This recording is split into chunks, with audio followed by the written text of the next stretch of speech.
kembali bersama saya pada siang hari ini. Kita akan berkunjung ke Komisi Pemilihan Umum Kabupaten Baru dalam rangka menyelesaikan tugas mata kuliah Hukum Tata Negara yang bertemakan tentang lembaga-lembaga negara. Nah, salah satu lembaga negara itu adalah Komisi Pemilihan Umum yang bertugas menyelenggarakan pemilihan umum baik itu pemilu maupun pilkada. Nah, dalam rangka menyongsong pemilihan umum tahun 2024 nanti, kita akan mewawancarai Bapak Syarifudin Kas selaku Ketua Komisioner KPU Kabupaten Baru dan Bapak Agus Salim selaku Kepala Sekretariat Komisi Pemilihan Umum di Kabupaten Baru. Alhamdulillah pada hari ini kita masih diberi kesempatan untuk melakukan tugas mata kuliah Hukum Tata Negara ini, yang mana modonya adalah lembaga negara. Salah satu lembaga negara tersebut adalah lembaga penyelenggara pemilu, yang salah satunya adalah Komisi Pemilihan Umum. Saat ini kita berada di ruangan Bapak Kepala Komisioner KPU Kabupaten Baru, yaitu Bapak Syarifudin Ukas. Insya Allah sebentar kita akan wawancarai beliau bagaimana sebenarnya tugas ataupun bagaimana sebenarnya kelembagaan KPU itu sendiri. Oke, terima kasih. Pak, yang mungkin kebanyakan orang tidak tahu, mengapa sih harus ada KPU? Keberadaan KPU adalah terkait dengan kesinambungan pemerintahan. Ini kaitan yang pertama. Yang kedua, KPU pada dasarnya adalah tugas utamanya adalah menyelenggarakan pemilihan umum. Pemilihan umum setiap periode 5 tahun, di mana di dalamnya adalah memilih presiden dan wakil presiden, memilih Dewan Perwakilan Daerah untuk calon perseorangan, memilih Dewan Perwakilan Rakyat Republik Indonesia, memilih Dewan Perwakilan Rakyat Provinsi, dan Dewan Perwakilan Rakyat Kabupaten. Itu yang kedua. Yang ketiga, KPU dalam hal ini bertugas juga dan punya kewenangan adalah untuk melaksanakan pemilihan kepala daerah. Dalam hal ini pemilihan gubernur dan wakil gubernur, pemilihan bupati dan wakil bupati, dan pemilihan wali kota dan wakil wali kota yang kesemuanya itu berkesinambungan di setiap 5 tahun. Itu yang menjadi tugas pokok daripada KPU.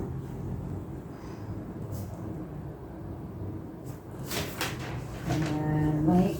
Nah, sebenarnya KPU itu kan ini mulai ada dari pusat Pak sampai ke tingkat desa barangkali. Ada penjenjangan yang mungkin Bapak bisa jelaskan kepada kami. KPU adalah secara nasional, itu ada di KPU RI, ada KPU RI, ada KPU provinsi, ada KPU kabupaten kota, di tingkat kecamatan ada PPK, di desa ada PPS, dan di tingkat paling terbawah adalah KPPS, kelompok penyelenggara pemungutan suara tingkat daerah. Yang masing-masing tugas. Untuk KPU pusat itu bertugas 5 tahun satu periode. KPU provinsi juga begitu, 5 tahun per satu periode, dan kabupaten kota per periode. PPK dan PPS serta KPPS adalah badan ad hoc yang dibentuk pada setiap tahapan kegiatan pemilihan. Jadi ada 3 kelompok badan ad hoc kita, adalah ada PPK, ada PPS, dan ada KPPS. Dan begini Pak yang setiap ada penyelenggaraan baru. Sedangkan di KPU pusat, provinsi, dan kabupaten kota itu setiap 5 tahun. Iya, mereka 5 tahun. Terus setelah 5 tahun mereka masih bisa untuk periode kedua. Ini sampai berapa tahun Pak? Berapa kali periode maksudnya? 2 periode.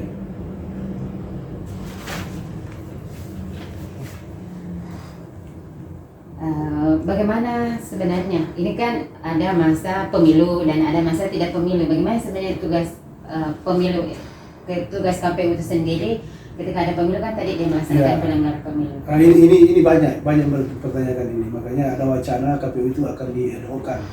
Nah, KPU pada saat bukan tahapan, ada beberapa hal yang menjadi tugas kewenangan KPU. Yang pertama adalah mengatur data pemilih secara berkesinambungan dan berkelanjutan.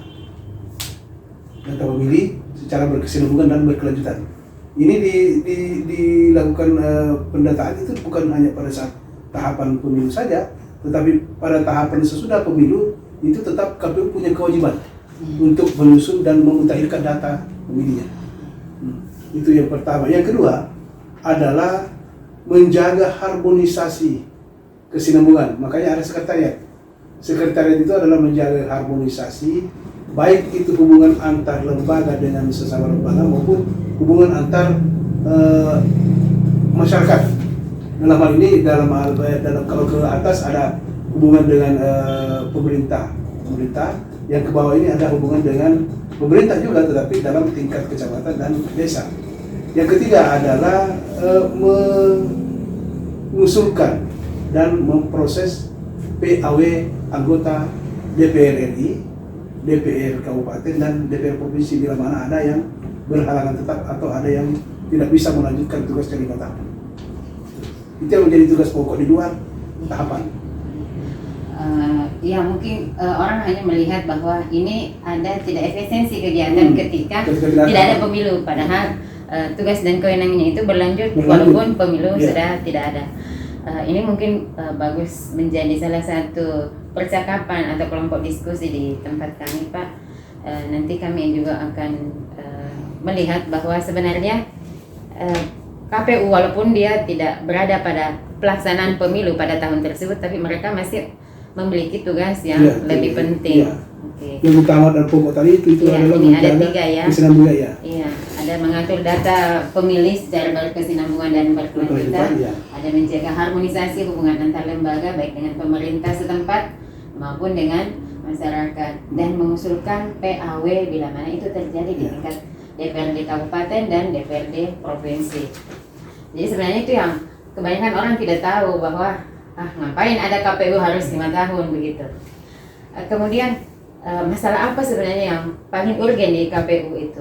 Mengingat kita demografi kita untung masih di Baru, Pak ya, jadi demografinya tidak bermasalah dan kontur wilayah tidak bermasalah. Sebenarnya kalau kita secara umum, permasalahan kita itu tidak permasalahan yang umum lah.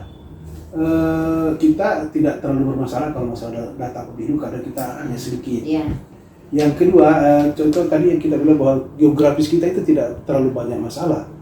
Tetapi kalau saya yang selama kurang lebih 10 tahun menjadi ketua KPU dan menjadi penyelenggara mulai dari 2004, permasalahan pokok adalah membangun kesadaran masyarakat. Kesadaran masyarakat baik dalam hal melaksanakan dan menjalankan hak suaranya maupun dalam hal menjalankan pemahaman politik mereka. Kenapa? Karena masyarakat sekarang ini kan, masyarakat itu pada umumnya pemahamannya hanya yang dimaksud politik itu hanya yang berkaitan dengan pemungutan suara, pemilihan baik pemilihan kepala desa, pemilihan anggota DPR, presiden, itu saja. Mereka terbatas pada hal itu.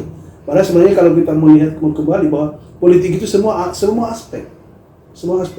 Nah, karena ada KPU, maka KPU dalam hal ini adalah mempunyai kewajiban dan tugas bagaimana mensosialisasikan pemahaman pengetahuan masyarakat tentang kepemiluan, bagaimana membangun kesadaran masyarakat tentang melaksanakan hak pilihnya, bagaimana menanamkan pemahaman kepada masyarakat bahwa pemilihan yang dilakukan pada hari ini berimplikasi untuk 5 tahun ke depan.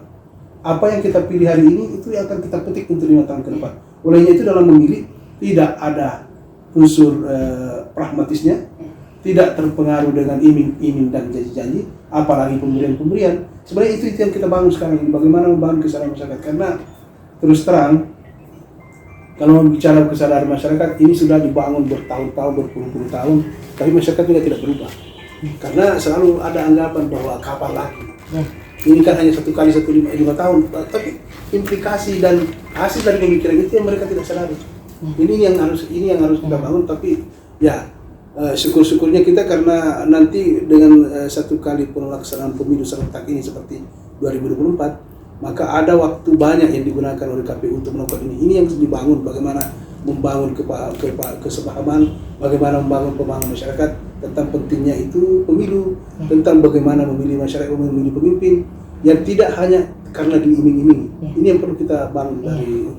Ya, jadi sebenarnya ini menjadi tugas berat bahwa pemilu, dengan pemilu itu berarti sebenarnya kita membangun negara. Tidak hanya 1 orang, tidak hanya terpaku bahwa pada saat pemilihan itu, tapi bagaimana pemilu itu bisa menghasilkan sesuatu yang bisa kita rasakan manfaatnya selama 5 tahun. Dan mungkin itu mungkin perjuangan panjang dan tidak serta-merta bisa dibangun bersama. Maksud saya ini tidak hanya menjadi tugas KPU, tapi menjadi tugas bersama bahwa pemilu itu sebenarnya dia menjadi tolak ukur bagaimana negara bisa bangkit. Bagaimana negara bisa menghasilkan pemimpin dan bagaimana negara bisa mensejahterakan rakyatnya. Terus Pak, selama ini kan Bapak mencoba membangun kesadaran di masyarakat itu. Selain sosialisasi ke masyarakat, ada terobosan lain yang mungkin Bapak bisa lakukan, misalnya cerdas cermat untuk anak-anak pemula tingkat SMA atau bagaimana? Jadi memang dari sebelum tahapan ini kita sudah lakukan itu, terutama yang pemilih pemula. Pemilih pemula ini karena kita menganggap bahwa pemilih pemula ini adalah calon-calon pemilih cerdas kita. Mereka belum terkontaminasi, mereka belum kena propaganda, belum kena pengaruh. Ini yang kita dari awal kita sudah dari bulan Mei kemarin sebelum peluncuran tahapan itu kita sudah sisir semua sekolah menengah atas. Bahkan kita sampai untuk kelas 3 SMP kita sudah turun untuk memberikan pemahaman itu. Ini perlu dicatat bahwa dan perlu diketahui bahwa untuk baru ini ada kurang lebih 21.000 kita punya calon pemilih pemula yang akan berumur nantinya pada pada saat pemungutan suara 14 Februari 2024 itu. Ada 21.000. Nah, potensi inilah yang sebenarnya yang terus kita bangun, yang mudah-mudahan yang masih pemikirannya fresh, mereka belum kena polusi politik, sehingga mereka betul-betul memilih itu karena melihat latar belakang yang mau dipilih, tingkat pengetahuan orang yang mau dipilih, pergaulan orang yang mau dipilih. Ini kan mencakup semua. Karena kita tidak mau nanti dia munculkan dirinya pada saat mau memilih, nanti terbuka lebar-lebar kaca buminya pada saat mau kampanye. Ini yang kita mau, bagaimana keseharian mereka di masyarakat. Nah, anak-anak yang seperti ini yang kita bimbing, yang kita bina, sekaligus kita berikan pengetahuan awal bahwa orang-orang yang seperti ini yang harus Anda pilih. Jangan karena Anda melihat dia tokoh tapi dia tidak mau mensosialisasikan dirinya, tidak mau bermasyarakat. Ini kan yang mau dipilih kita ke masa depan. Pak, jadi sebenarnya KPU itu selain harus memiliki integritas, dia juga harus memiliki nyali, karena menurut saya begini, ini kan pemilih cerdas, ini pemilih pemula, dia kan harus independen memilih. Nah, kebanyakan kan juga yang calon-calon yang akan dipilih itu akan berusaha membuat bagaimana pola pikirnya mereka itu juga tidak seperti pola pikir yang harus KPU kembangkan, bahwa tanggung jawabnya sebenarnya KPU itu bagaimana membantu masyarakat memahami politik untuk membangun 5 tahun ke depan masa depan mereka. Nah, apa mungkin Bapak pernah atau KPU itu sendiri pernah mendapatkan semacam tekanan mungkin walaupun itu halus dari beberapa calon, sehingga mungkin saja KPU menjadi tidak terlalu tegas dalam menyampaikan suara ini ke pemilih baru? Kalau yang seperti itu ya, itu saya pikir itu sudah menjadi risiko dari pekerjaan orang-orang yang berkecimpung baik di KPU, di Bawaslu. Yang namanya tekan, yang namanya ancaman, yang namanya teror itu sudah biasa. Kadang karena ada juga memang yang kita orang pada saat kita sosialisasi bicara secara umum, secara ini, tapi pada saat mereka kembali mereka menerjemahkannya lain. Itu yang disampaikan akhirnya kan akan terjadi miss. Bahwa saya bisa ambil contoh saya pernah melakukan sosialisasi di 2019 di Kecamatan Sopeng Riaja. Sopeng Riaja itu dengan Baluskan gabung untuk dapil 2 pemilihan kepala daerah, pemilihan anggota DPR. Saya hanya mengatakan seperti ini, bahwa jangan memilih orang yang jauh dari Anda. Saya kasih 2 contoh, ini Kecamatan Sopeda dan Kecamatan kenapa mesti nyebrang ke Balusu memilih orang Balusu, sementara ada juga orang di Sopeda yang bisa kita pilih, yang tiap hari kemungkinan bisa kita ketemu, yang kesehariannya kita sudah tahu, kenapa mesti pilih orang ini yang dari Balusu mungkin sampai itu akhirnya kan saya didatangi Saya sampaikan secara apa salah apa yang saya sampaikan? Tidak. Apa saya salah? Saya hanya tanya Ki, apakah salah yang saya sampaikan?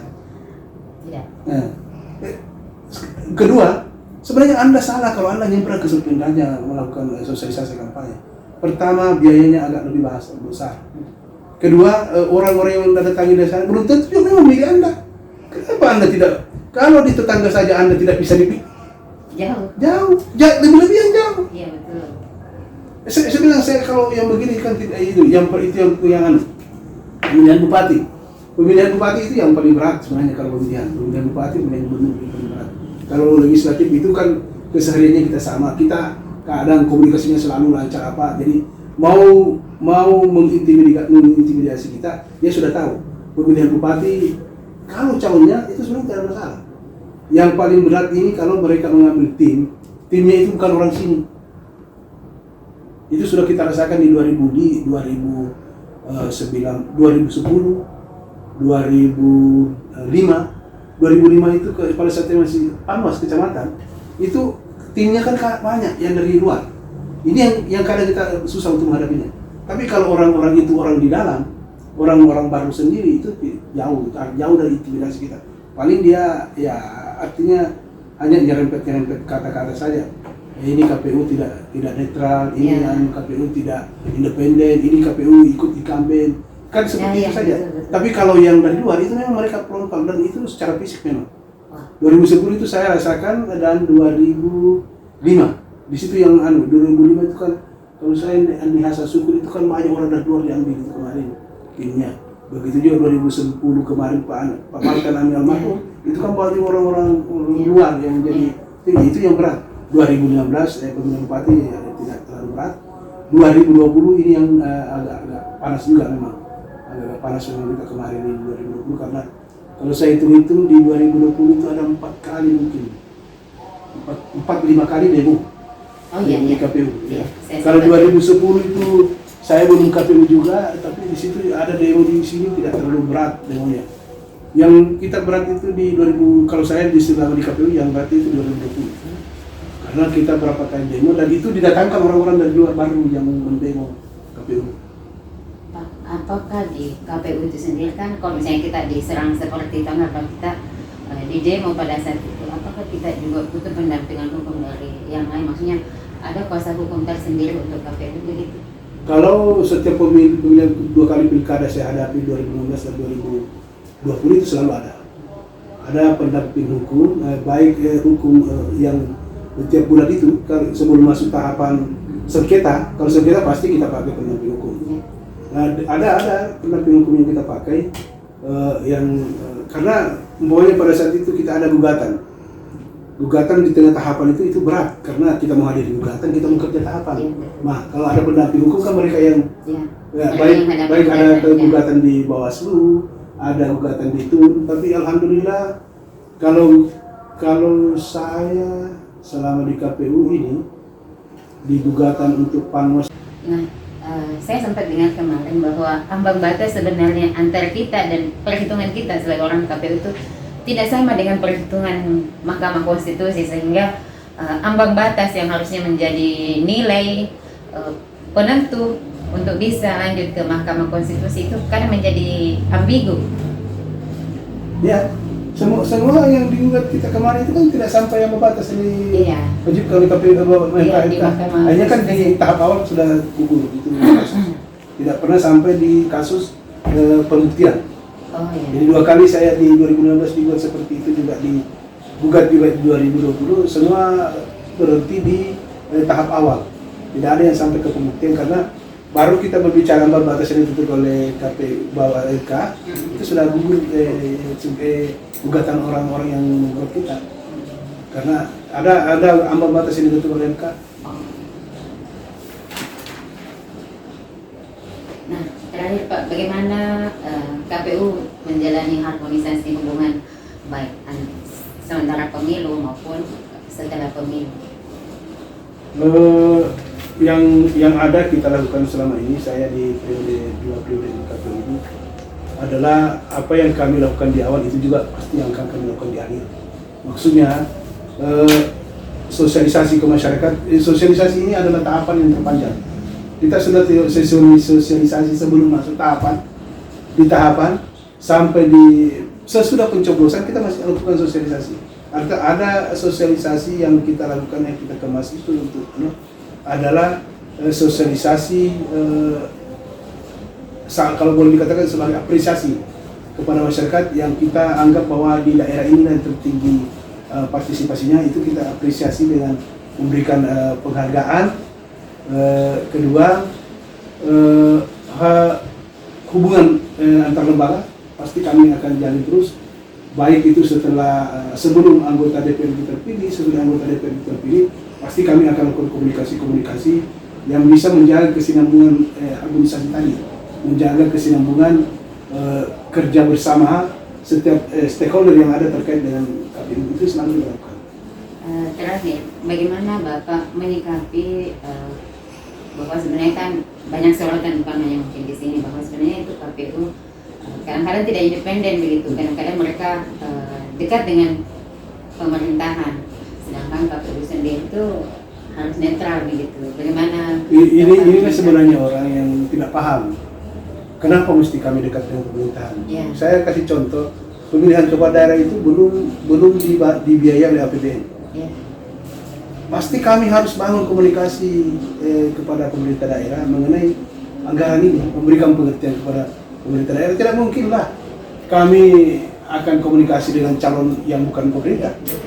Tidak, karena kenapa? Bukan itu yang biaya kami.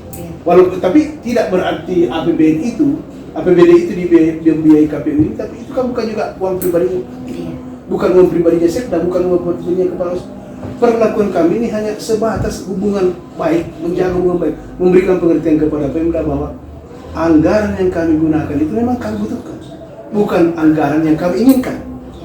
Karena kan ini harus dibedakan, ini kebutuhan dengan keinginan. Jadi menyusun anggaran ini kami bukan keinginan kami, tetapi menyusun anggaran ini adalah kebutuhan kami. Karena tidak mungkin kami nanti pada saat tengah tahapan kekurangan anggaran, tentu kembalinya ke Pemda. Nah, itu yang kami bangun. Nah, pastilah, artinya kita sudah paham lah yang begitu-begitu. Yang jelasnya KPU itu punya pemahaman dan prinsip seperti ini, bahwa jangan terlena dengan kemenangan yang ada pada seseorang.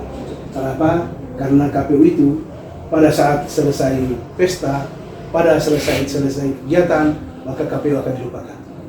Yang menang sudah mengurus kemenangannya, tidak akan mengingat kita. Yang lupa ini pasti membenci kita. Itu sudah risiko. Karena ini memang kita ini adalah ada di dalam mengurus konflik. Maka sekarang ini KPU harus pintar bagaimana memanage konflik ini, sehingga konflik itu tidak berimplikasi kepada kita, tidak berimplikasi kepada masyarakat, kepada calon, kepada seluruh stakeholder yang ada. Jadi KPU itu pada dasarnya memanage ini konflik, karena kita ada di situasi konflik yang kita urus sebenarnya. Makanya itu tadi, saya yakinkan teman-teman PPK, PPS, pada saat saya latih pasti sampaikan, Anda jangan terlalu banyak berharap. Anda mengurus nanti orang-orang, itu jangan Anda harap bahwa akan ada imbalan. Tetapi sekarang nawitunya harus dikuatkan, diperbaiki nawitu kita, bahwa ini adalah mengurus negara. Negara kalau kita urus dengan baik, implikasinya kalau kita tidak dapat di dunia, ya tunggulah di akhirat. Syukur-syukur kalau kalau kita dapat. Syukurlah yang terpilih itu bisa mengajak Anda ngomong atau mengajak Anda ngopi-ngopi. Yang kalah itu ya pasti membenci kita, karena dia anggap bahwa KPU berbiaya, tidak netral, pasti begitu. Saya juga kadang kasih tahu, kalau Anda ada di posisi itu, pasti Anda mengatakan bahwa saya baik. Saya di pihak Anda, padahal sebenarnya tidak. Saya sangat persalahkan apa yang menjadi perbedaan Anda pada saat Anda datang di kantor, pada saat kita ketemu, pada saat sosialisasi, semua saya undang. Tidak ada yang saya tidak ini. Hanya bedanya kalau umpamanya incumbent, ya dia memang yang memberikan ruang kepada kami untuk penggaratan, bukan uangnya. Itu menjadi catatan kami, bahwa fasilitas bukan juga fasilitas dia, tapi memang menjadi kewajiban dia untuk membiayai pemilu ini. Ya, untuk memfasilitasi sosialisasi misalnya.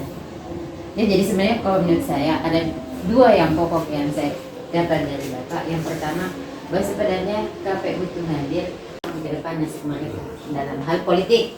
Karena mau tak mau pemilu itu ya berhubungan dengan bagaimana politik bisa membawa seseorang menjadi pemimpin. Terus yang kedua, setelah pasca politik atau pasca pemilu terjadi. Itu Bapak harus gak menjaga harmonisasi, walaupun mungkin ya banyak orang mencibir, tapi itulah resiko bahwa pasti ada plus dan minusnya dalam kehidupan ini. Ada orang yang senang dan ada orang yang tidak senang. Dan terakhir, bagaimana Bapak bisa mensukseskan pemilu ketika pemilu itu terjadi, ketika pemilu itu berlangsung. Jadi ya saya melihat bahwa ada pasca, ada pra, dan ada selama penyelenggaraan. Dan itu tidak mudah Pak. Maksudnya dia butuh integritas, dia butuh konsistensi dari KPU itu sendiri. Yang jelas intinya bekerja di KPU atau di Bawaslu siap bekerja di bawah tekanan. Itu yang pokok. Karena ya integritas itu kan yang tahu kita dengan Tuhan. Ya. Yang paling nyata itu adalah bekerja di bawah tekanan. Menjadi penyelenggara ini ya enak senang dan susahnya, artinya susah di belakang. Karena yang saya rasakan itu yang utama adalah bekerja di KPU ini itu independen. Kedua, banyak membangun silaturahmi, hubungan kekerabatan kita, hubungan kepersaudaraan kita. Saya mungkin kalau tidak di KPU ya saya mungkin tidak mengenal 24 kabupaten kota yang ada di Sulawesi Selatan, karena setiap saat kita bisa bertemu. Yang kedua, saya mungkin tidak bisa mengenal 518 satker seluruh Indonesia. Itu yang sebenarnya. Jadi kalau saya tidak pernah menganggap bahwa tidak ini ada sebuah beban. Ya, artinya bukan beban. Tapi bagaimana kita mengelola itu tadi, mengelola beban itu. Karena tekanan itu yang utama. Kalau saya itu lebih senang kalau langsung orang datang. Maksudnya langsung, mau toko, ya seperti itu. Daripada saya diteror lewat WA, lewat SMS, yang saya tidak tahu siapa orang ini. Lebih berat memikirin kalau saya di WA. Sama dengan contoh-contoh ini pemilihan PPK kemarin. Itu sudah mulai ada teror. Ya, menanglah kamu ketua KPU. Maksudnya Anda sudah memilih orang yang menurut Anda benar. Nah, pastilah. Iya. Pasti yang saya pilih itu pasti orang yang saya anggap benar. Betul. Yang cocok untuk menjadi PPK. Tapi justru saya penasaran siapa orang ini.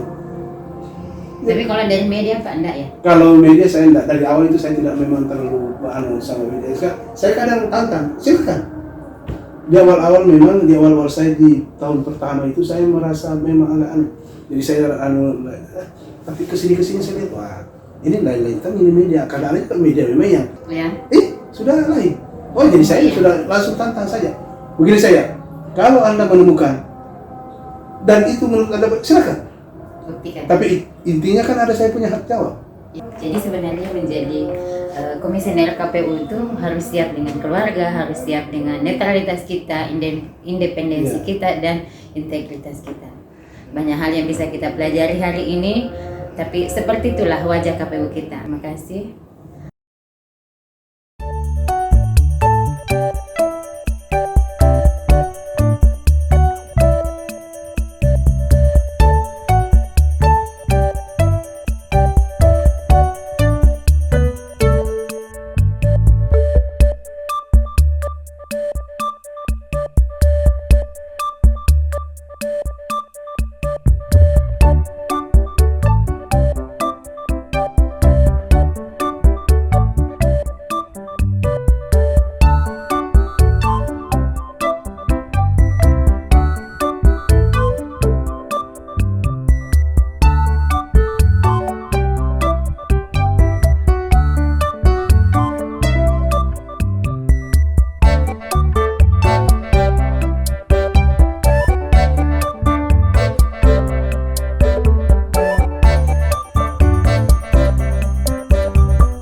Hari ini kita masih berlanjut wawancara kita mengenai kelembagaan KPU atau Komisi Pemilihan Umum.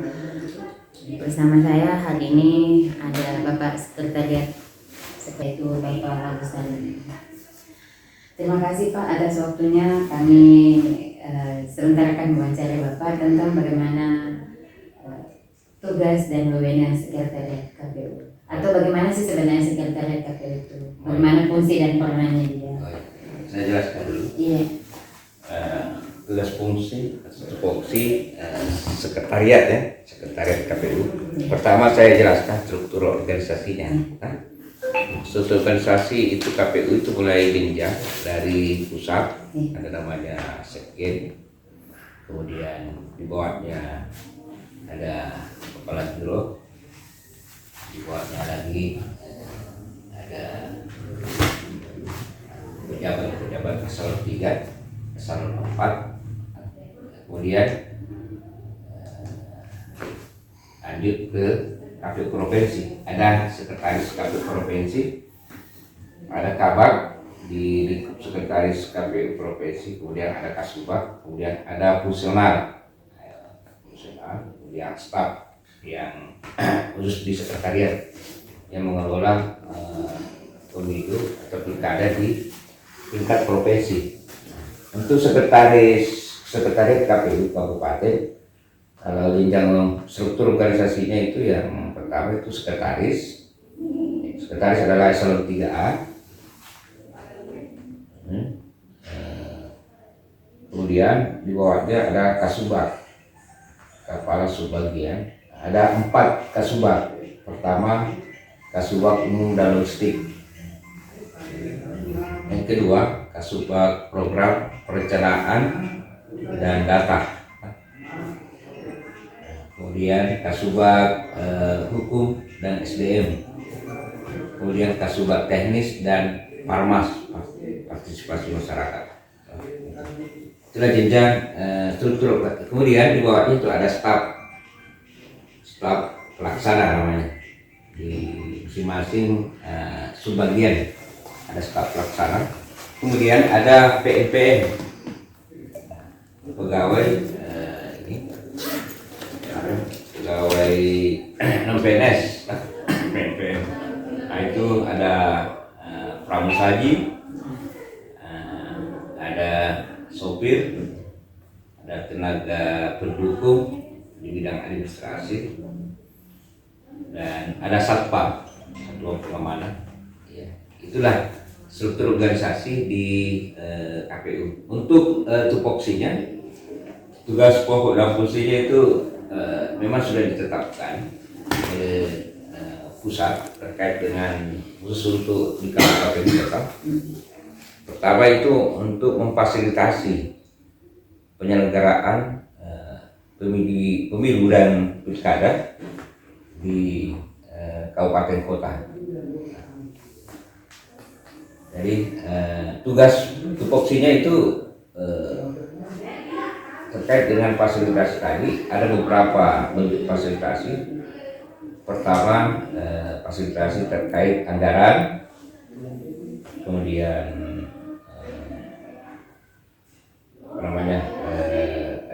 anggaran, administrasi, dan membantu komisioner dalam pelaksanaan pemilihan, baik pemilihan legislatif maupun pemilihan pilkada serentak. Artinya di sini struktur organisasinya KPU itu tadi ada komisioner yang jenjang ini ada pakai tim seleksi kemarin diseleksi, kemudian tadi khusus untuk sekretariat itu adalah PNS, pegawai negeri sipil, dan PNPN tadi. Nah, itu struktur adanya tupoksinya.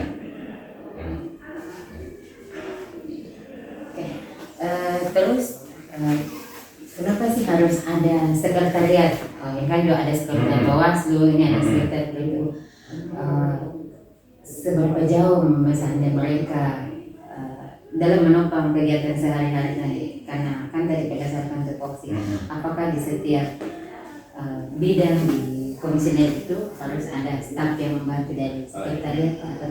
Ya. Kalau setahu saya, sejak berdirinya KPU itu memang setahu saya itu yang dibentuk dulu sekretariat. Oh ya. Sekretariat dulu namanya perwakilan sekretariat. Itu tahun 2003. Kebetulan waktu itu saya kan sudah lama di KPU sejak berdirinya KPU.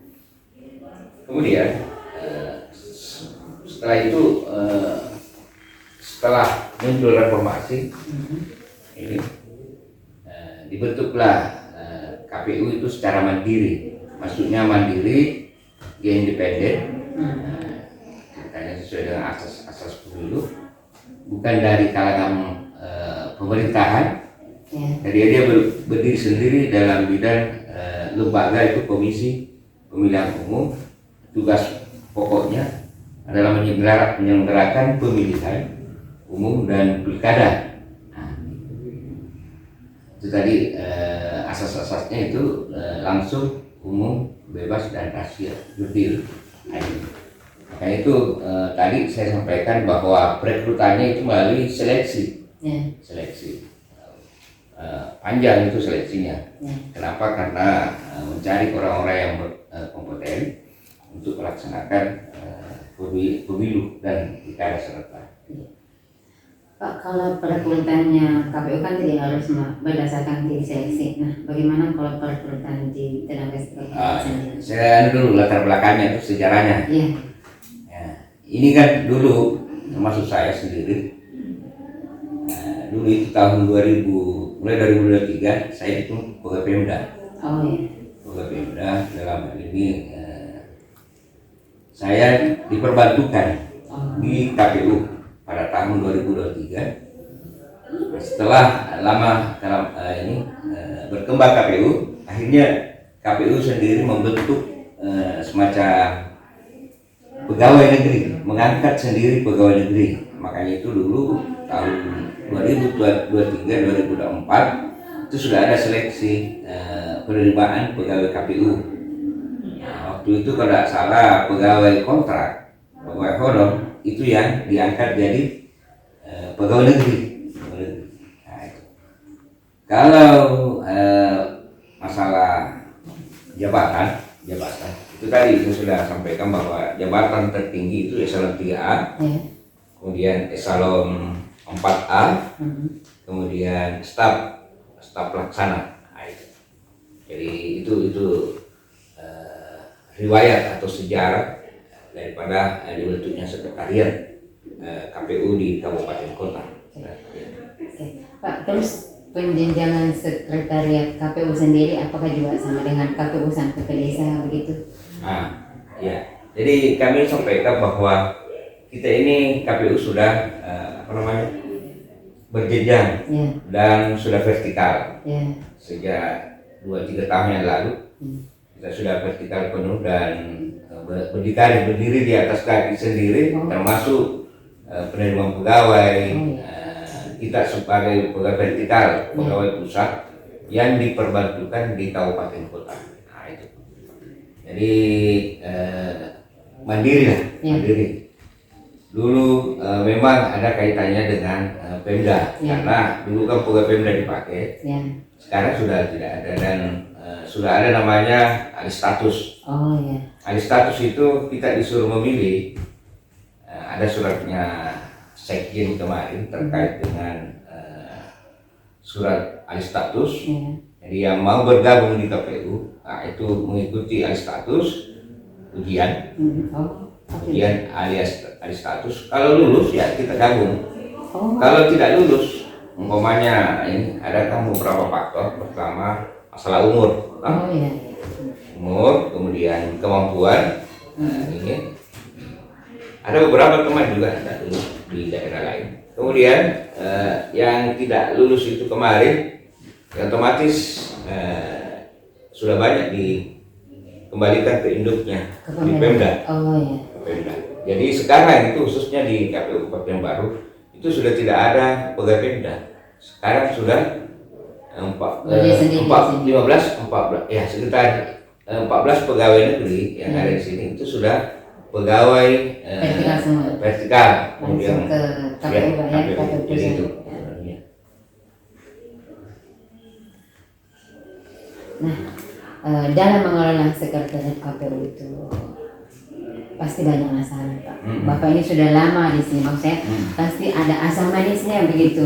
Mengelola sekretariat KPU pasti kita banyak berhadapan dengan masalah-masalah yang mungkin saja terjadi, baik menghadapi komisioner, terus menghadapi anggaran Pemda, kan maksud saya yang saya dengar itu bahwa sekretariat itu untuk pelaksanaan dalam kegiatan kepemiluan kan juga ada pemilihan provinsi, gubernur dan pemilihan bupati. Apakah juga penganggarannya ke mereka atau tetap APBN begitu? Terus masalah apa saja sih yang bisa timbul dalam pengelolaannya? Kalau masalah banyak masalah ceritanya. Sisa kita bagaimana menghadapi masalah itu. Namanya kalau saya sendiri merasakan, saya sudah lebih 10 tahun di KPU, luar biasa masalah.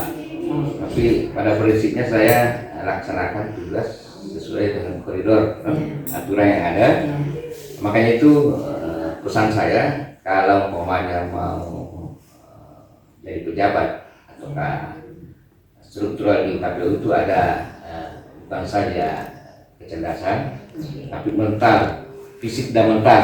Kenapa saya katakan fisik mental? Pertama, mental itu dari sisi menghadapi masalah yang ada. Contoh, teman-teman komisioner itu kan 5 orang, itu kan bukan PNS. Dia orang dari luar, cuma kebetulan dia lulus di KPU. Latar belakangnya surat-suara bupati. Kalau yang legislatif itu ada 5. Presiden. Mulai dari presiden, DPR pusat, DPR provinsi, DPD, DPR kabupaten kota. Jadi 5. Jadi itu anunya. Apa namanya? Efisiensi anggarannya. Kenapa? Karena tidak tiap tahun lagi pemerintah menganggarkan.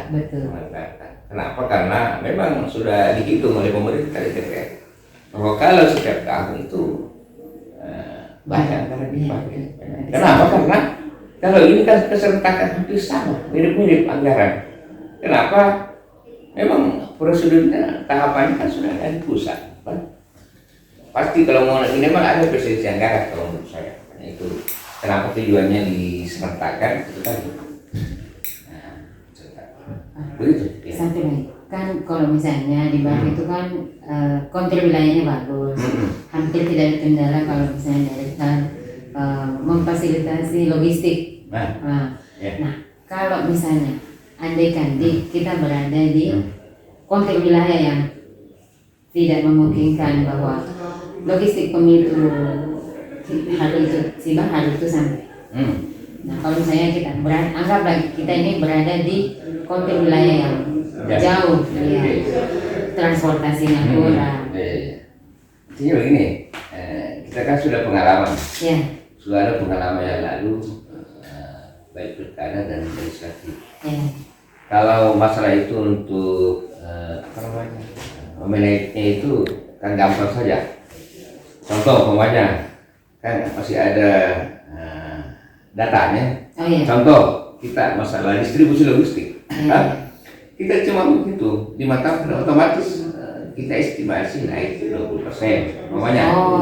Itu contoh mungkin 1 juta dulu, sekarang kita tambah 20% lah karena nilai inflasi karena 5 tahun itu mungkin ada kenaikan, kita kasih naik 20%. Jadi di perencanaan anggaran gitu. Maksudnya kita pakai rasionalisasi, bukan saja untuk menghitung langsung, enggak. Kenapa? Karena ditakutan juga terlalu tinggi, bisa jadi temuan itu.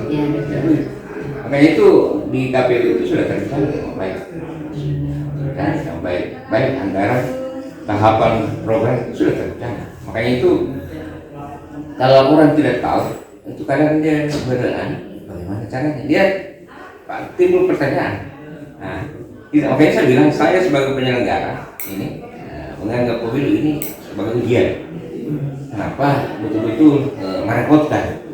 Maksudnya merepotkan 2 pemilu di tahun yang sama, luar biasa. Anggaran juga luar biasa. Tenaga juga ceritanya diperas tenaga. Kenapa? Karena nanti persoalan tahapannya bisa dibagi saja ini. Jadi bagaimana caranya mengatur waktunya saja komisioner. Tahapan legislatif jalan, tahapan pilkada jalan. Itu sih. Jadi memang kalau menurut saya sebagai penyelenggara cukup berat. Tetapi yang namanya kita sebagai aparat negara mengambil sesuai kemampuan kita.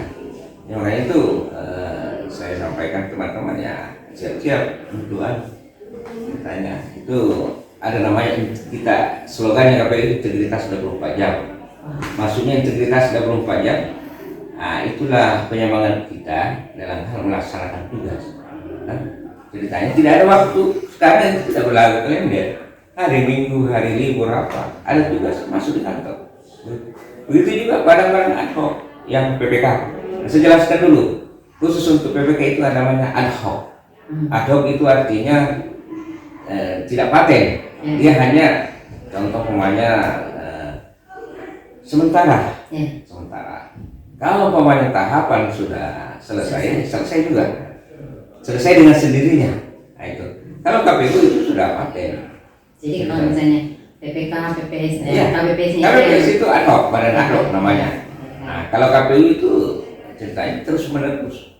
Selama undang-undangnya ada, selama undang-undangnya itu kita ya, mungkin personilnya yang berganti. Kan? Cuma lembaganya tetap jalan. Selama masih ada di undang-undang. Nah, itu. Jadi yang pertama harus disiapkan untuk menyelesaikan pemilu 2024 ini bahwa baik sekretariat maupun komisioner harus menyiapkan mentalnya, fisiknya, karena termasuk mental dan fisiknya Pak ya, karena ini baru pertama kali dilaksanakan publik serentak. Kemudian tentang tadi penganggaran sudah terencana sebelumnya. Ya. Baik melalui APBN maupun melalui APBD yang membiayai masing-masing tahapan pemilu yang akan kita laksanakan. Kemudian bahwa sekretariat itu kebenarannya juga sangat penting karena dia mendukung kegiatan semua pelaksanaan tahapan penyelenggaraan baik sebelum pilkada maupun setelah pilkada. Karena tadi kita sudah berbincang dengan Ketua KPU bahwa tugasnya ketika selesai pilkada itu juga masih sangat berat. Mereka harus menjaga harmonisasi, bagaimana pertanggungjawaban keuangan, belum lagi diperiksa BPK. Jadi sebenarnya kita lebih sebenarnya kalau berat tugasnya berat ya saya paling kenapa karena saya namanya KPA bertanggung jawab. Uang 1 rupiah pun keluar di sini tanggung jawab saya. Makanya itu saya koordinasi dengan baik. Itu ada seangkat PPK, ada seangkat biaya pengadaan, itu harus berkoordinasi semua. Kemudian ada bendahara, itu sesuai dengan peraturan yang ada sekarang. Nah, jadi itu. Makanya saya bilang ini pengelolaannya betul-betul dikelola dengan baik. Makanya itu biasa orang tersandung, itu sudah banyak kejadian.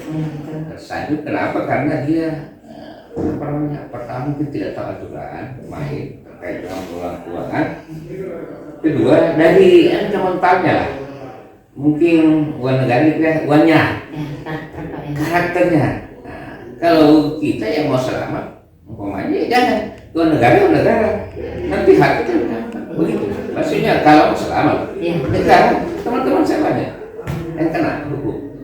Kenapa? Karena itu alhamdulillah saya sudah 10 tahun lebih. Saya pernah jadi bendahara, saya pernah jadi PPK, sekarang sekretaris jadi KPA. Jadi ceritanya karena itu yang saya pakai.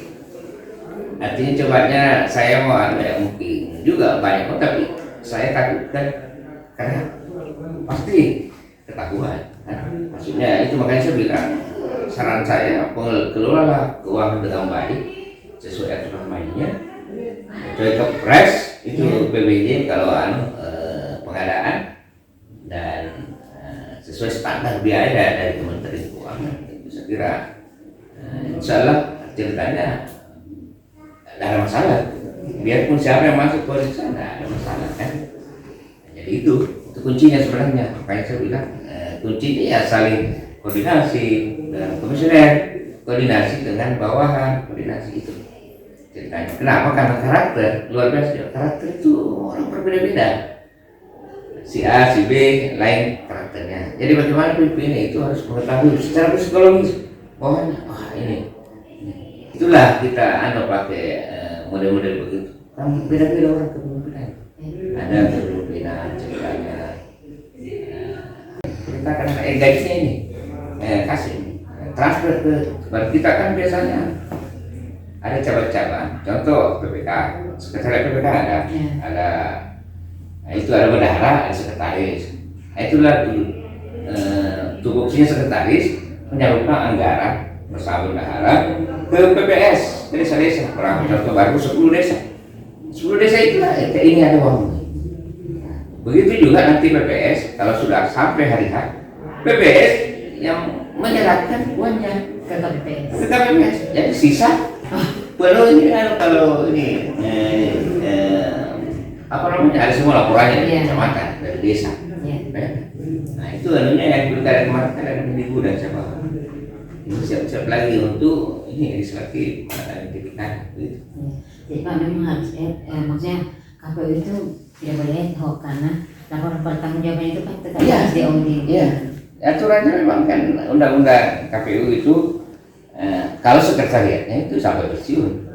Selama tidak ada dimutasi, itu tetap sampai pensiun. Sama dengan saya. Selama tidak ada mutasi, saya pensiun di sini.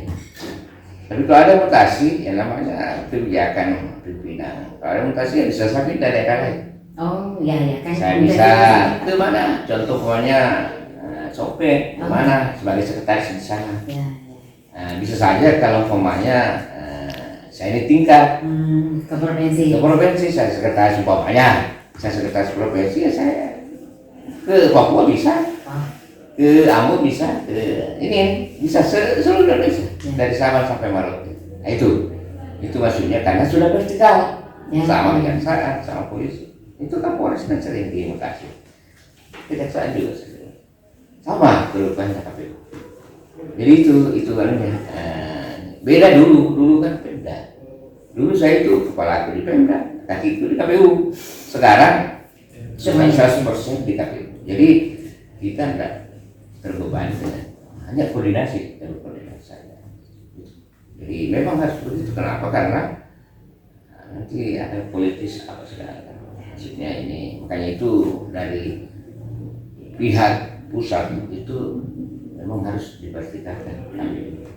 Kenapa? Karena independen.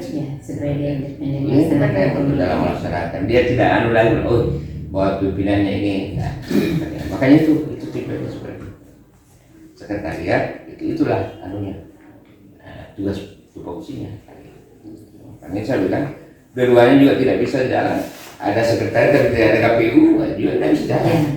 Begitu juga KPU tidak ada sekretariat, dia tidak dipercaya kelola uang. Iya betul. Jadi kalau pemanya ini makanya saya bilang dikelola uang dengan baik. Makanya itu ya kalau tidak kelola dengan baik tunggu saja dibilang diaudit BPK. Jadi begitu. Terima kasih banyak. Ini sudah komplit. Kita sudah mendengarkan tadi bagaimana tugas dan kewenangan KPU, kemudian bagaimana tugas dan kewenangan sekretariat KPU membantu KPU dalam menyelesaikan atau melaksanakan penyelenggaraan pemilu, baik sebelum pemilu maupun setelah pemilu.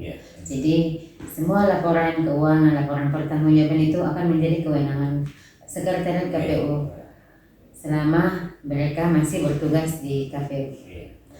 Terima kasih Pak. Mudah-mudahan video kali ini akan bermanfaat. Orang akan lebih mengenal lebih jauh bagaimana itu KPU dan sekretariat KPU. Bahwa mereka adalah harmonisasi hubungannya, saling membantu satu sama lain. Sekali lagi terima kasih atas kesempatan yang diberikan. Demikian video pada mata kuliah hukum tata negara kami pada kesempatan ini. Assalamualaikum warahmatullahi wabarakatuh. Waalaikumsalam.